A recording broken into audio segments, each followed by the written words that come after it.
So I'm going to go through Jillian's spatial summary, and let's talk a little bit about the use and occupancy that we're looking at here, okay? So I think it best to consider, make sure I got light. All right. There's a lot of individual elements listed here, which is great. But the perhaps the major thing that is missing, you start to address it here, is there's some kind of housing, or some kind of residential, or some kind of living area that we haven't accounted for. So I think it'd be easiest to start to think about the different categories into which these uses fall, right? So in your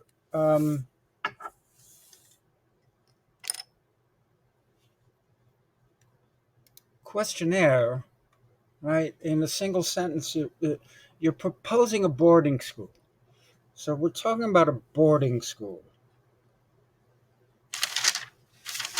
Okay, let's start with that. And I think you'll find this could be much simpler.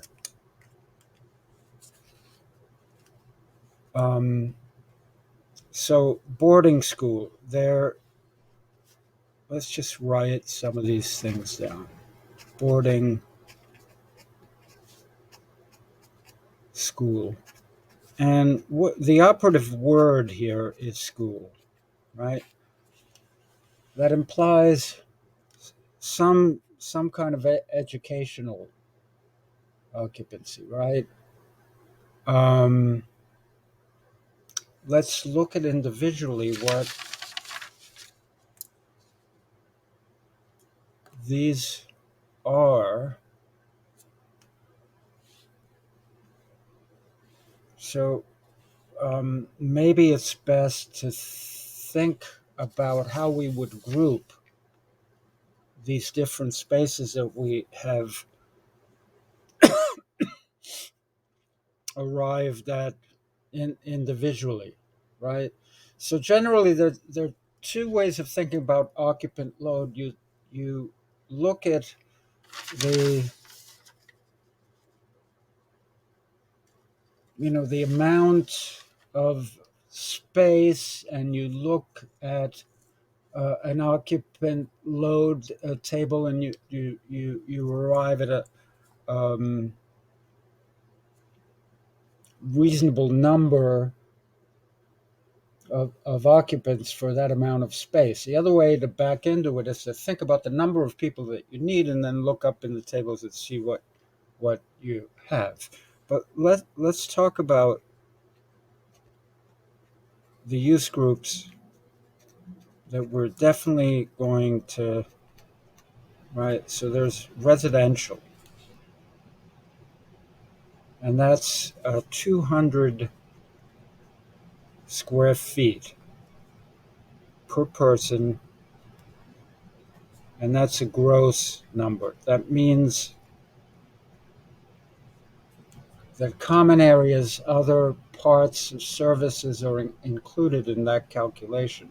So I'm going to list some of the occupancies here that I think that will help me cover, well, where are people staying? Because the primary use is educational, but everybody needs a place to stay, so their residential dorms has been identified. So dormitories are actually their own use,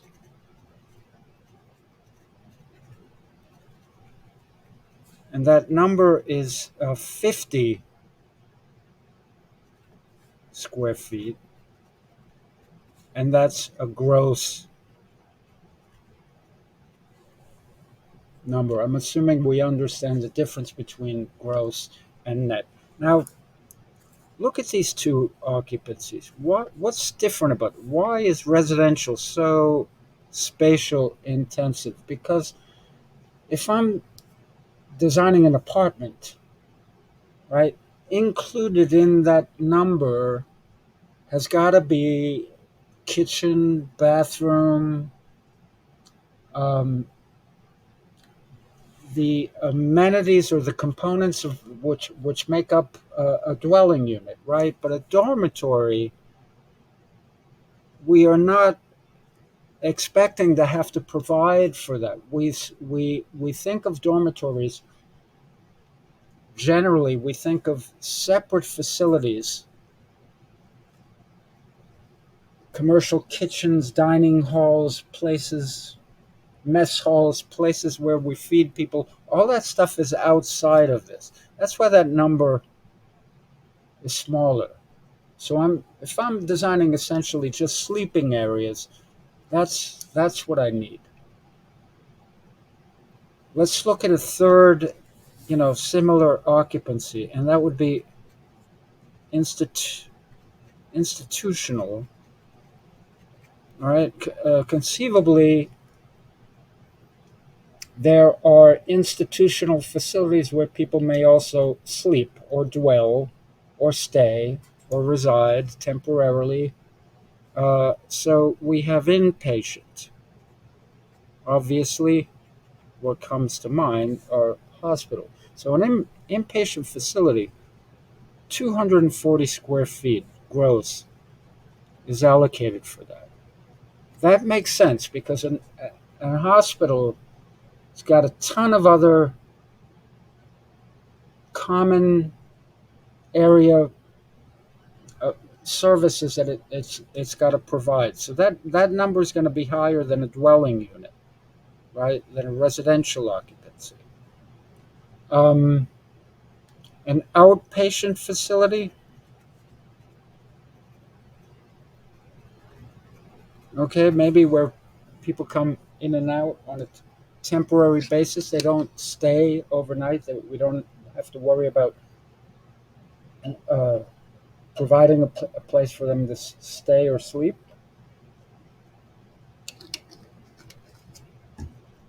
We look at 100 square feet gross.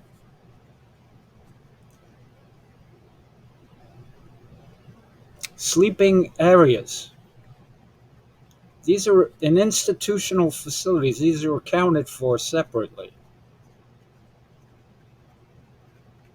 Okay, so if you were designing a prison, you would account for places where residents would sleep. That number is 120 square feet gross. Why? Because an institutional type facility has associated with it certain common amenities, services that have to be figured into the gross square footage and that are going to augment this from a typical um,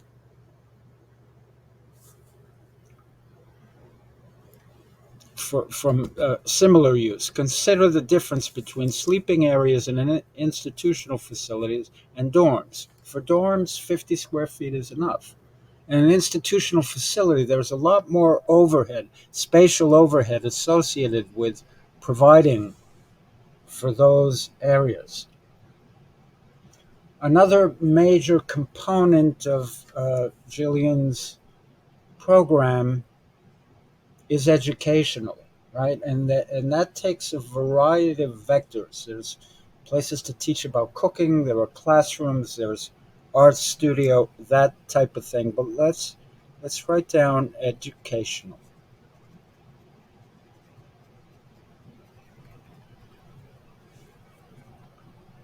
And let's see what's involved in educational. Now, keep in mind, I'm looking. This is all from IBC table 1004.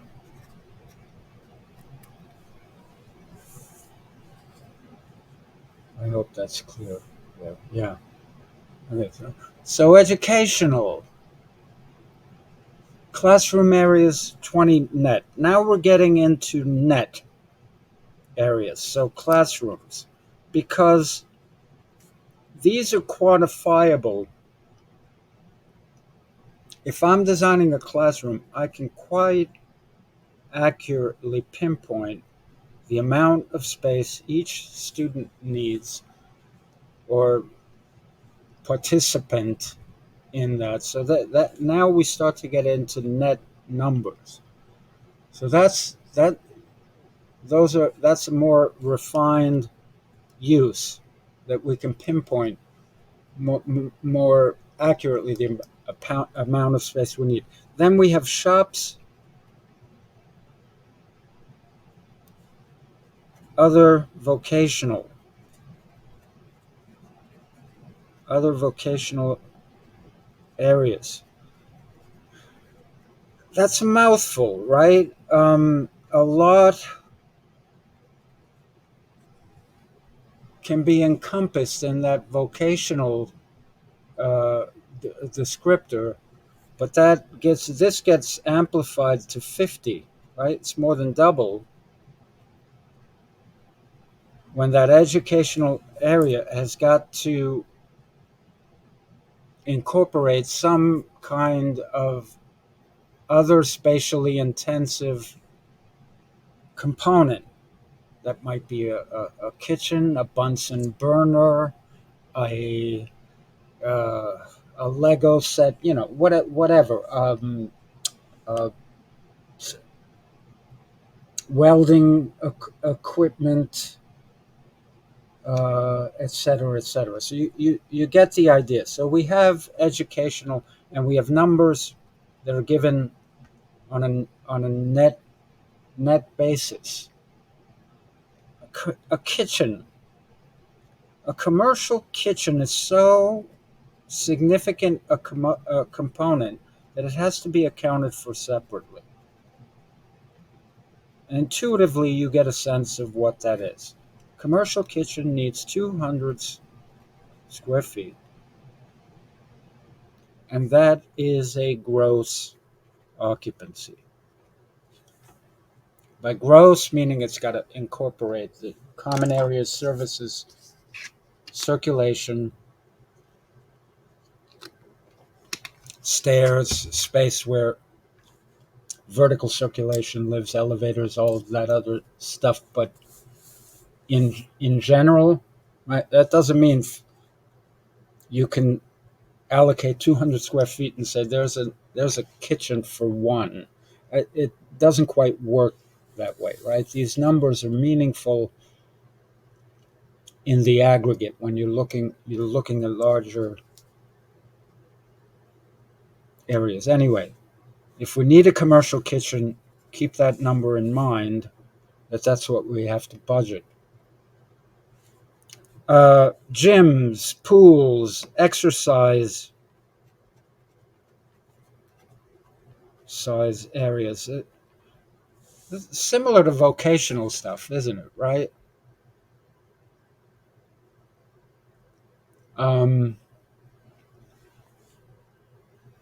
or other uses that have some other spatial component, equipment. In this case, exercise rooms, gyms. We're looking at 50 gross.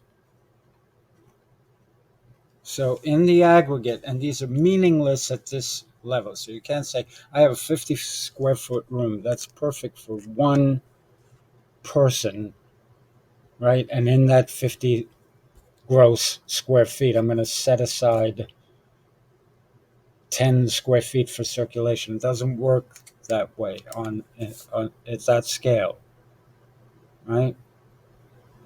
Um, what else that we could possibly use? Well, lockers, okay.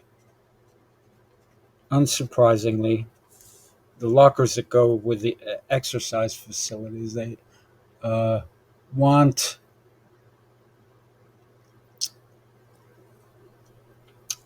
the same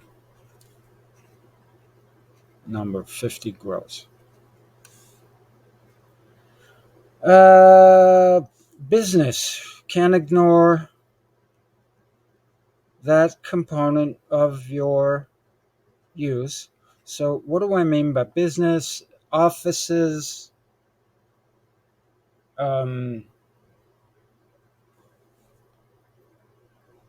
administration, places where the personnel in the day to day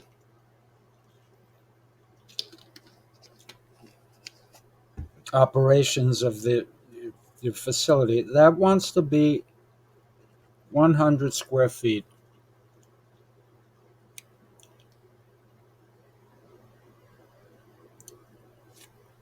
And that number is a gross square footage, right? So, what's related to business? Mercantile, right? Store, retail activity.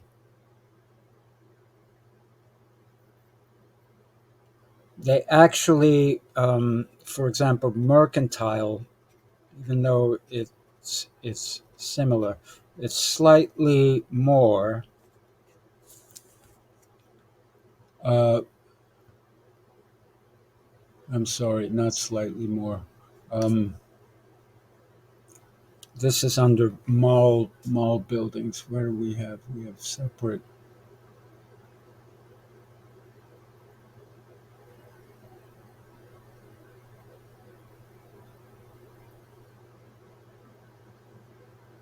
This table is hard to read, despite the fact that you could come back and look at it 100 times.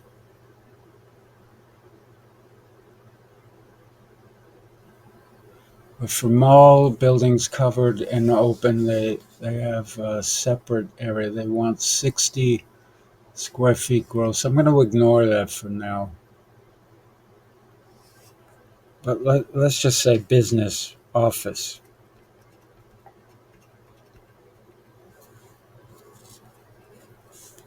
And that covers, I think, within all these,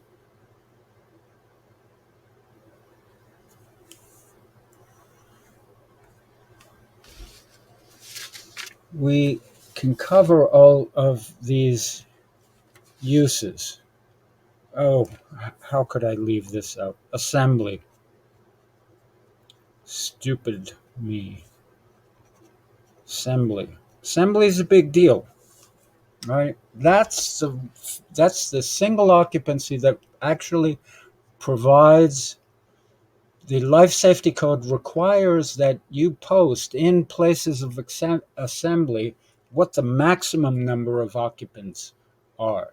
So generally speaking, IBC table 1004, these numbers are minimum that you need to allocate for that. In places of assembly, that number is a maximum.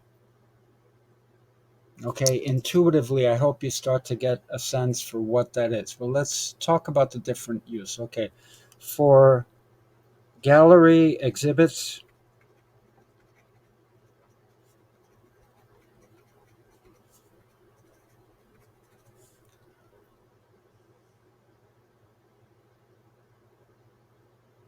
we're talking about 30 square feet net. What do I think of when I think of assembly? I think of a restaurant. Right? Restaurant is assembly without fixed seats, generally, right? Tables and chairs are arranged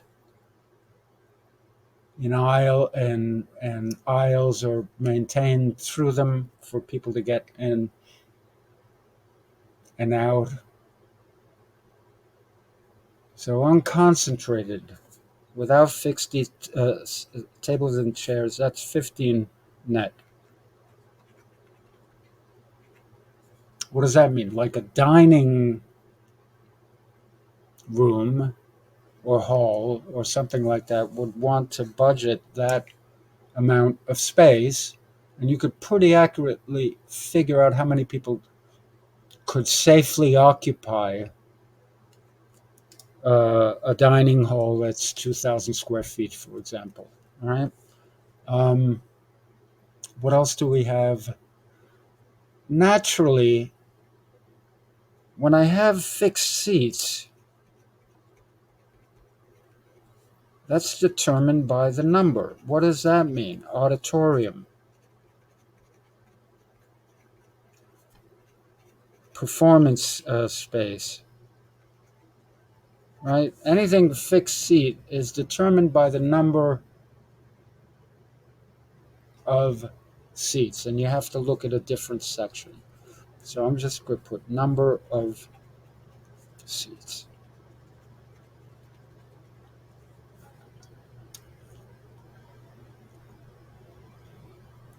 So we're not interested in Keno and slot machines. If that were the case, that's a pretty tightly packed occupancy. That's 11 gross. We're not going to worry about that, right? We're not designing an aircraft hangar, which needs 500 square feet gross. For obvious reasons, we're not designing an airport terminal. I'm going to leave that out. Accessory rooms, I don't think that we need to separately catalog those things. And we'll talk about that sometimes later. So I think, and there is a stage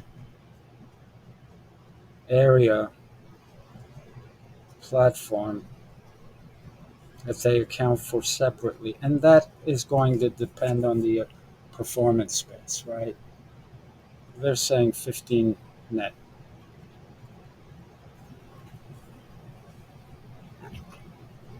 Okay.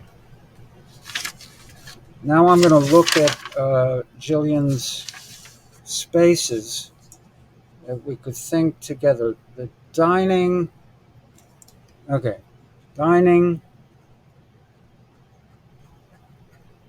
lounge. I'm grouping together things that are logically right. Public spaces where people are going to gather, and that's going to be an assembly occupancy. Let's not decide what at this point. Let's make sure. Library. Did I do library? I did not. Okay. Let's insert library.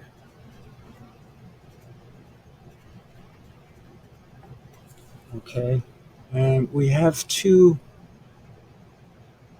We have reading and stack. Reading rooms, stacks are where the books are stored. So for libraries,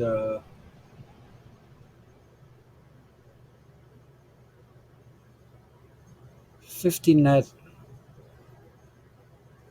for a reading room and 100 gross for stacks. Now, intuitively, you understand why the reading room would be a net number, right? Because I can figure out pretty accurately how many people can sit in a room at a given number of loosely arranged tables and chairs and read.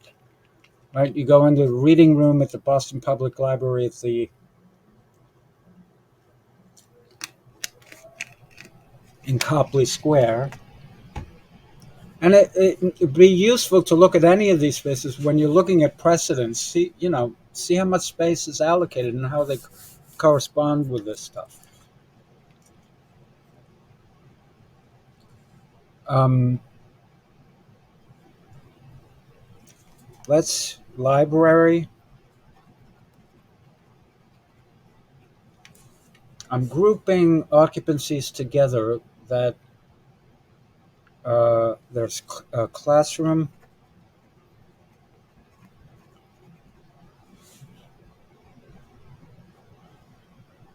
right? So library and education have their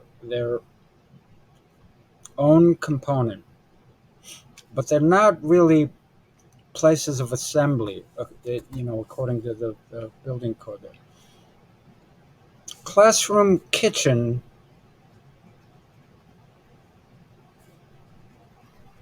I'm going to say that I'm going to call that an educational use, right? Because that falls into sort of these classrooms, these vocational areas. That would make sense. Pantry, 100 square feet. I'm not going to worry about it all that much, but let's say that's part of um, the commercial kitchen that's just underneath it, which, by the way, is not, commercial kitchen is not assembly use. So these have been correctly identified as an assembly type. A library is its own component. A gym is its own thing. And we're going to list those. Classroom, pantry.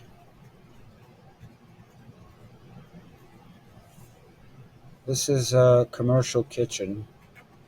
I didn't do a very good job at laying out columns here.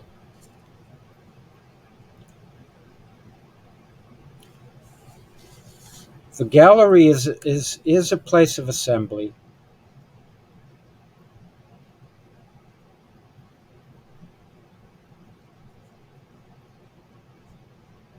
And it's different than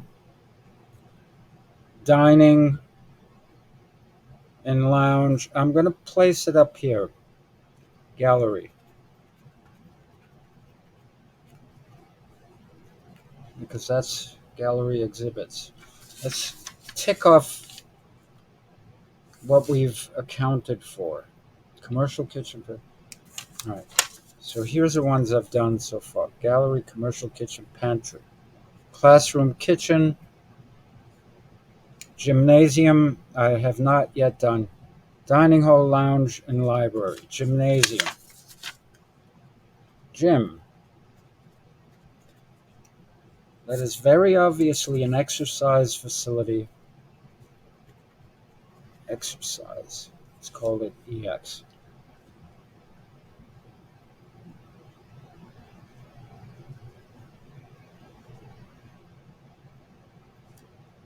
We have classrooms. Yes, we've got classrooms. So pantry, we got the gym, we got the classroom. Auditorium is its own beast, and that's going to be assembly.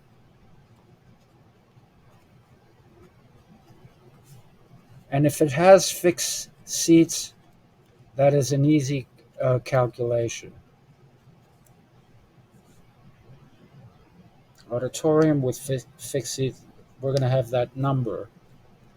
Let's see if we have a different column here.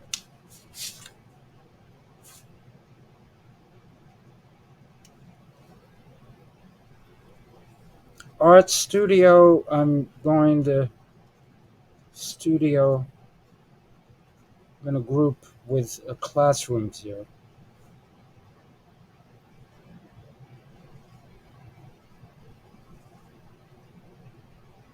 I made a mistake here. This classroom kitchen, that is not the separate K. We have a separate commercial kitchen.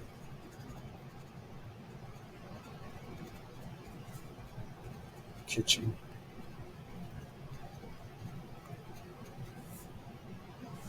And that's K. We have one of those.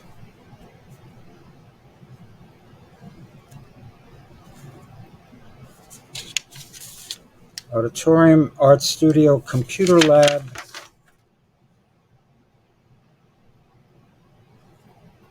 I'm going to group it with this educational, right?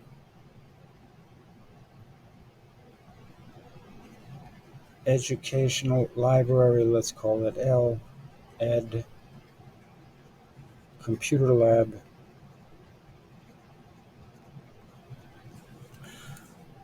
That's educational. This it's going to have that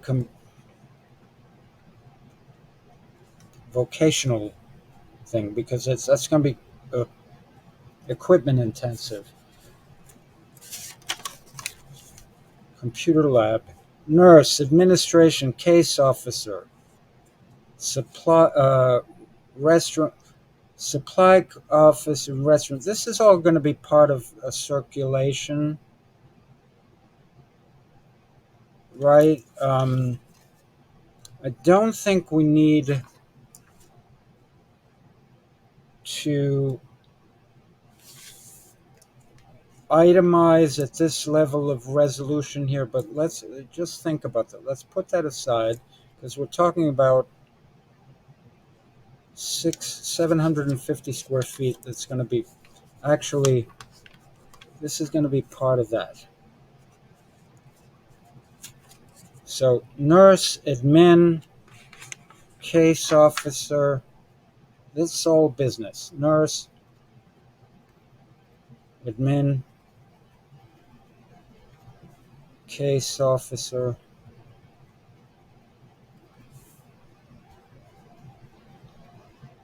It's half hour. All right, Jillian.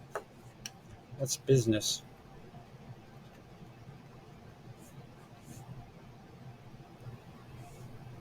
And then supply, closet, bathrooms.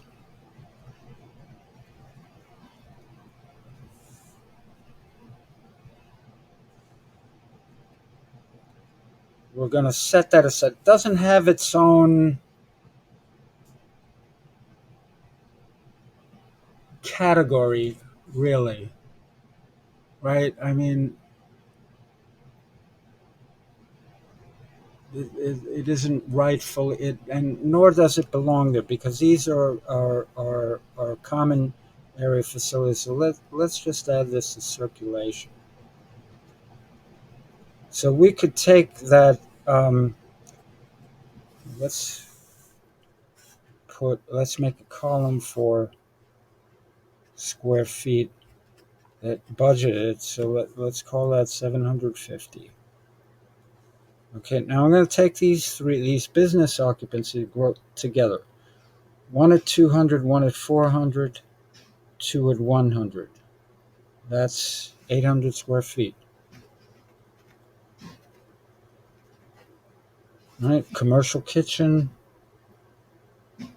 well done, 1,500. Gym, you have a strong idea of what that is. That's a big component. That's 6,500 square feet. What can we do here? Library we want to take out separately. Library is going to be 1,500. Art, classroom, pantry, computer lab. Maybe I added the pantry to the commercial kitchen. Let's do that. It's a small number. Let's make this 1,600 plus pantry.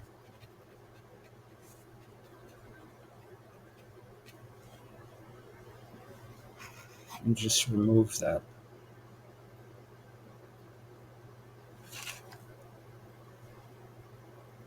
We can move art studio here just so that we have them together.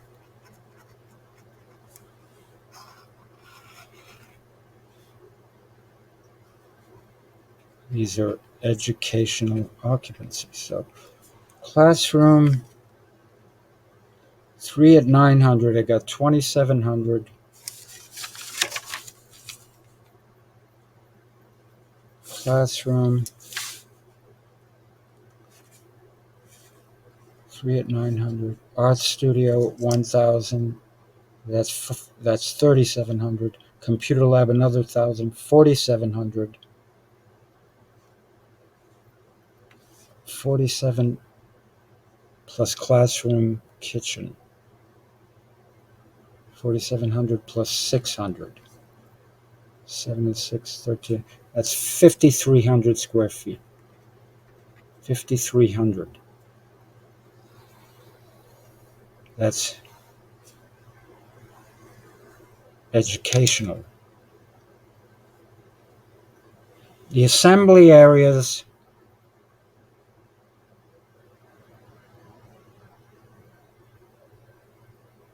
good.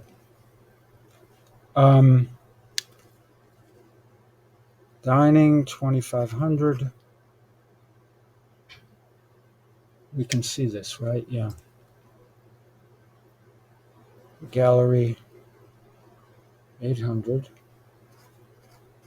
I'm just going to add them up and put them over here. Auditorium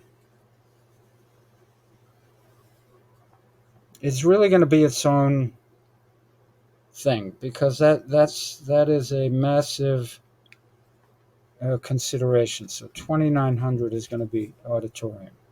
That's assembly with fixed seats.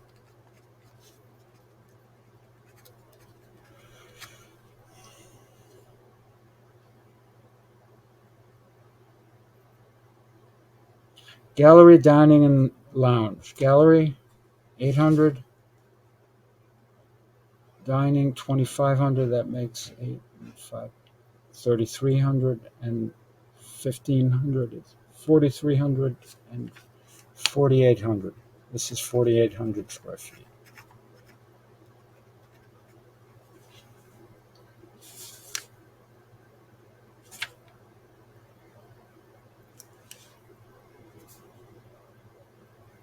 Art studio we have there.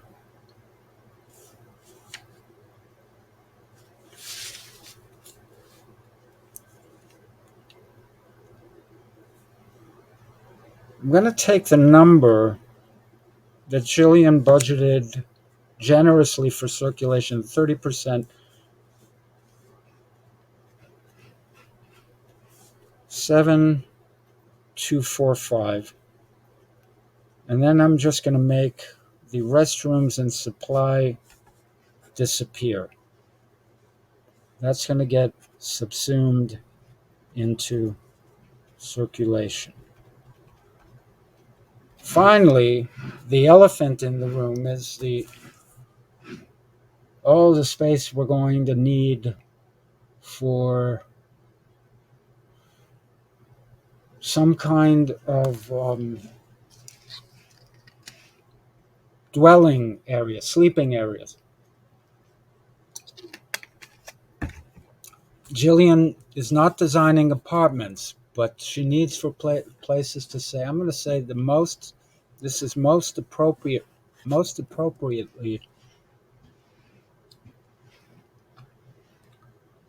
dormitories, unless any of the spaces need their own facility. We could take an average if you want, but here's a case where I may, sort of take a number of all these and get an idea of the number of people.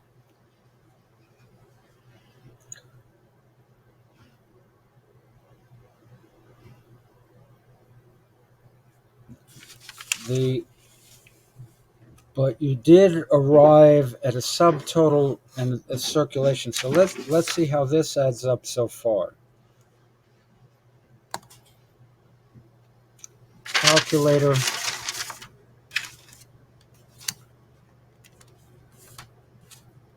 $2,900, 4,800, 1,500,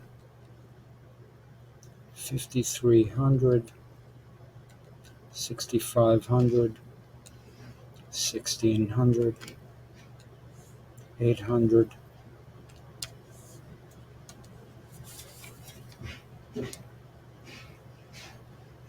1,000, I did something terribly wrong. Let's clear that. 2,900, 4,800, 1,500, 5,300, 6,500, 1,600, 800. 23,400.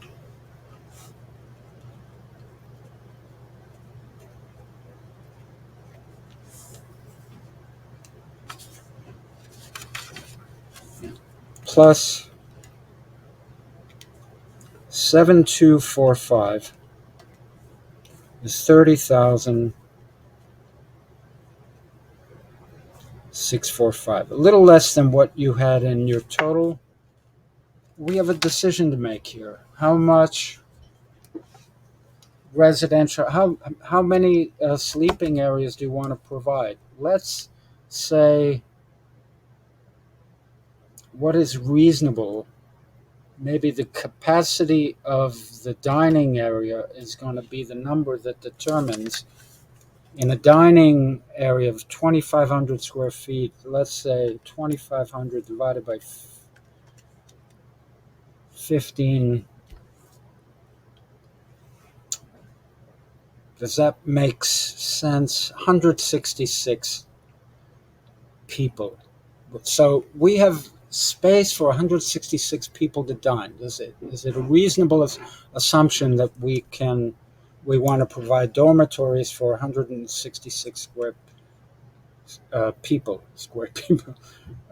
Let's multiply that by 50 and see what that comes out to. Dorms. 166 times 50 equals 83333. 83 plus 30,645, 38,978. That's a lot of square feet, Jillian, but we have a reasonable working hypothesis for how much space you need. And I'm going to say that now this 38,978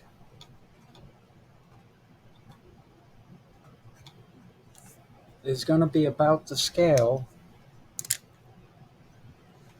of what your